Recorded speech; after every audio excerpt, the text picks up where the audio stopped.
उत्तर प्रदेश में एक बहुत बड़ी सरकारी नौकरी का इंतजार हो रहा है।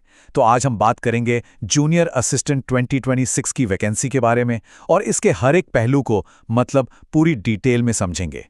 तो आज हम क्या क्या देखने वाले हैं? सबसे पहले देखेंगे कि यह मौका इतना बड़ा क्यों है। फिर बात करेंगे कि कितनी वैकेंसी हैं और कौन कौन अप्लाई कर सकता है। पीटी कट ऑफ का पूरा गणित समझेंगे और हाँ, आखिर में उस एक स्किल की भी बात होगी जो सब कुछ बदल सकती है। चलिए, सबसे पहले तो ये समझते हैं कि ये सिर्फ एक और भर्ती की खबर नहीं है। अगर उत्तर प्रदेश में हाल फिलहाल में आई नौकरियों पर नजर डालें ना, तो एक पैटर्न साफ दिखाई देता है और यही पैटर्न इस आने वाली वैकेंसी को बहुत खास बना देता है। ये देखिए, यूपीएसएससी मतलब उत्तर प्रदेश अधीनस्थ सेवा चयन आयोग लगातार वैकेंसी निकाल रहा है। पहले एएसओआई, फिर लेखपाल, फिर एजीटीए और अब सारे के सारे संकेत यही कह रहे हैं कि अगली जो बड़ी भर्ती आने वाली है वो जूनियर असिस्टेंट की ही होगी। तो अब आते हैं उस सवाल पर जो सबके मन में है, कितनी पोस्ट्स हैं और नोटिफिकेशन कब तक आएगा। चलिए सीधे नंबर्स की बात करते हैं। 4,500 से भी ज्यादा, जी हाँ, हम बात कर रहे हैं 4,500 से भी ज्यादा वैकेंसीज की। ये एक बहुत बहुत बड़ा नंबर है। जो लोग काफी टाइम से तैयारी कर रहे हैं उनके लिए ये वाकई एक सुनहरा मौका है। तो कैलेंडर पे मई का महीना मार्क करके रख लीजिए, क्योंकि जो खबरें आ रही हैं उनके हिसाब से मई में ही इसका ऑफिशियल विज्ञापन सारी डिटेल्स के साथ जारी हो सकता है। ठीक है, वैकेंसी और डेट्स की बात हो गई। अब बात करते हैं एलिजिबिलिटी की, मतलब कौन कौन अप्लाई कर सकता है। शर्तें वैसे तो काफ़ी सीधी हैं, लेकिन एक छोटी सी डिटेल है जिस पर अगर ध्यान नहीं दिया तो सारी मेहनत पर पानी फिर सकता है। तो कुल मिलाकर 3 चीज़ें हैं जो ज़रूरी हैं। पहला, 12वीं पास होना चाहिए। दूसरा, पीईटी 2025 का वैलिड स्कोर होना चाहिए। और तीसरा, एक कंप्यूटर सर्टिफिकेट मतलब CCC। ये तीनों चीज़ें होनी ही चाहिए, इसमें कोई दो राय नहीं है।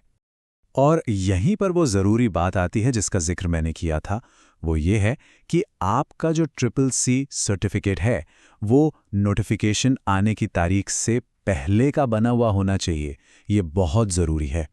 चलिए, अब आते हैं पेट कट ऑफ पर।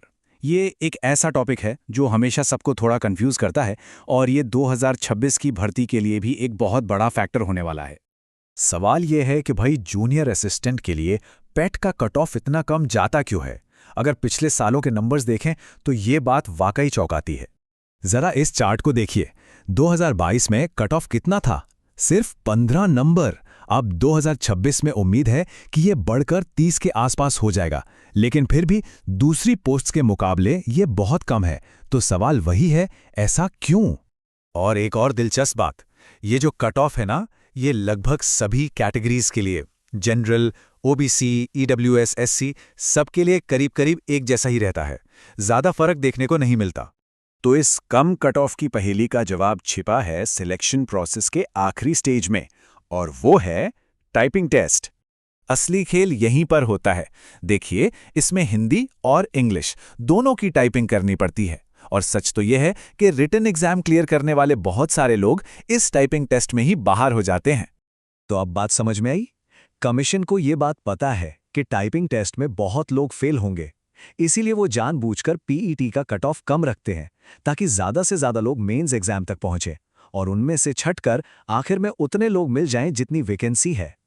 तो देखिए, अब सारी तस्वीर साफ है। वैकेंसीज कितनी हैं ये पता है, नोटिफिकेशन कब आएगा इसका अंदाज़ा है, और सबसे बड़ी चुनौती क्या है ये भी पता है। तो अब सवाल ये नहीं है कि कब तक इंतज़ार करें, सवाल ये है कि अगला कदम क्या होगा।